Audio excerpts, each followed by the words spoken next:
Baru ditinggal lebaran, jadi begini. Baru beberapa hari ditinggal habis lebaran, saya baru inilah lihat kebun. Dan jujur ya, saya kaget sendiri. Tunas alpukat ini, tumbuhnya bukan lagi cepat, tapi kayak meledak. Padahal hujan deras kemarin-kemarinnya. Tapi satu pun nggak ada yang mati, nggak ada yang layu. Di video ini, saya akan tunjukkan ke kalian, kenapa kebun 7.500 meter ini bisa aman dari busuk batang. Dan kenapa justru habis hujan, pertumbuhannya makin jos. Bismillah, kita sekarang lagi di kebun alpukat, di Sumatera Selatan bagian Oke. Sudah beberapa hari ini saya baru sempat lihat kebun ini lagi. Maklum habis lebaran Idul Fitri, Maret 2026. Biasanya kalau ditinggal beberapa hari, kita tuh deg-degan. Takutnya tanaman kenapa-kenapa. Tapi justru yang saya lihat hari ini bukan sekedar tumbuh. Ini kayak lagi balas dendam tumbuhnya. Coba lihat di sini. Ini tunas baru hasil pemangkasan bulan kemarin, atau kita bisa sebut top working. Dan ini perubahannya cepat banget.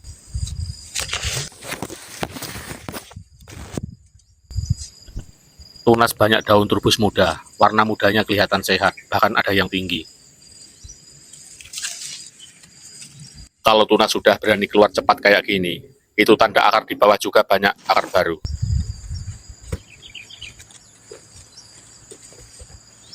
Biar teman-teman punya gambaran,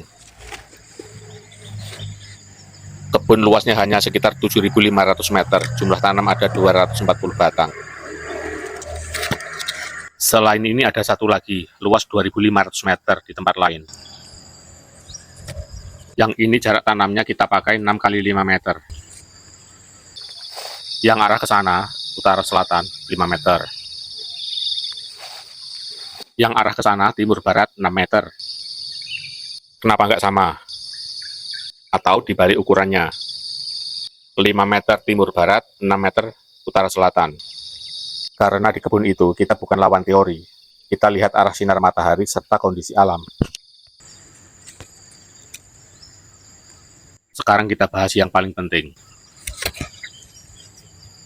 Kenapa kebun ini aman dari busuk batang? Ini dia sistem paret. Di setiap sela antar tanaman kita buat paret. Dan posisi tanah ini miring ke arah utara selatan. Jadi paretnya kita bikin mengikuti kemiringan tanah. Bukan asal gali, tapi mengikuti aliran air.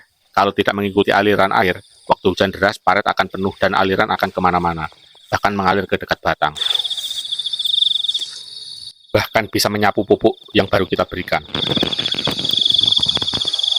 Paretnya ini nggak langsung panjang lurus. Tapi kita buat sistem kotak memanjang, 5,5 meter. Jadi kalau hujan ringan, air itu tertahan oleh kotak paret. Dia nggak langsung lari, tapi meresap pelan-pelan ke tanah.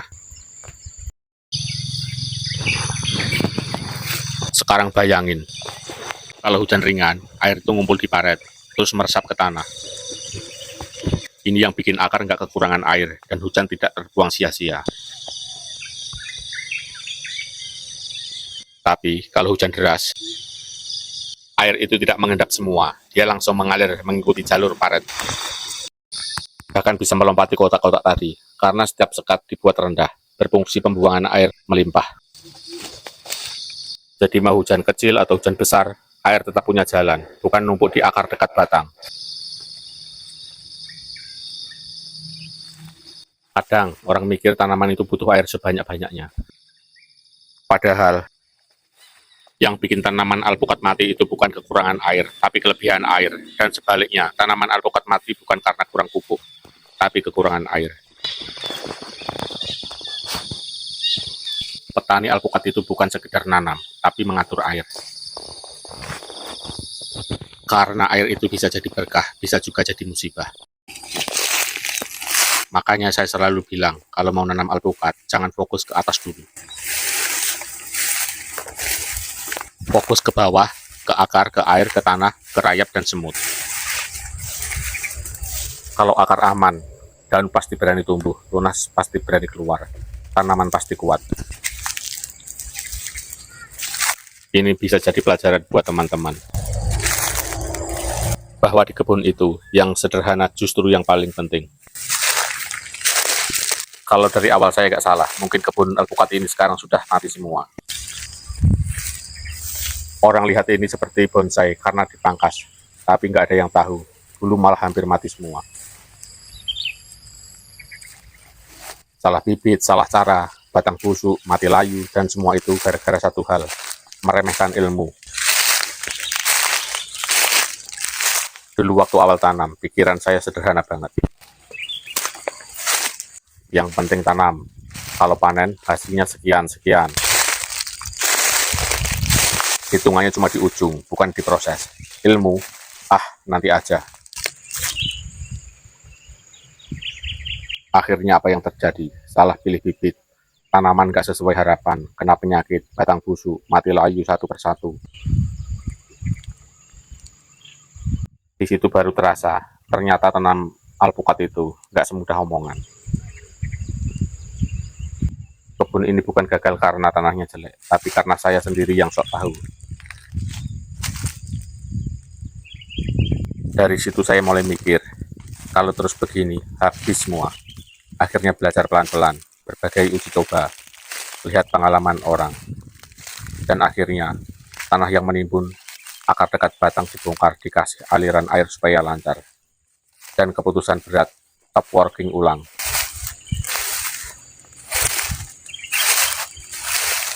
Dan sekarang, coba kita lihat, ini tunas-tunas baru hasil top working. Masya Allah, tumbuhnya cepat, sehat, daunnya segar, batangnya kuat. Di sini mulai kelihatan, harapan itu masih ada. Kesalahan di awal, ternyata bukan akhir, tapi tiket masuk untuk ngerti cara yang benar.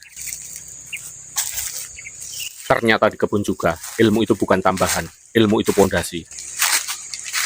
Pengalaman, jam terbang itu mahal, bukan cuma di pertanian, di semua bidang sama. Kalau kita meremehkan ilmu, kita akan bayar dengan kerugian. Tapi, jadi petani itu unik. Rugi di awal, belum tentu rugi selamanya. Karena alpukat ini bukan tanaman musiman.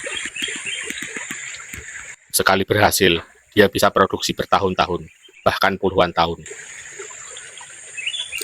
Yang penting bukan seberapa cepat kita panen, tapi seberapa lama tanaman ini bisa menghasilkan. Kalau kita salah di awal, ya waktunya mungkin mundur sedikit. Tapi kalau sudah benar jalannya, produksi ke depan itu panjang. Jauh lebih panjang dari kesalahan kita di awal. Jadi saya cuma berharap kesalahan yang dulu, waktunya lebih singkat dibanding masa produksi yang akan datang. Dan kebun ini jadi saksi. Kalau petani itu bukan yang nggak pernah salah, tapi yang mau belajar dari kesalahan. Karena di kebun, yang bertahan bukan yang paling pintar, tapi yang paling mau belajar.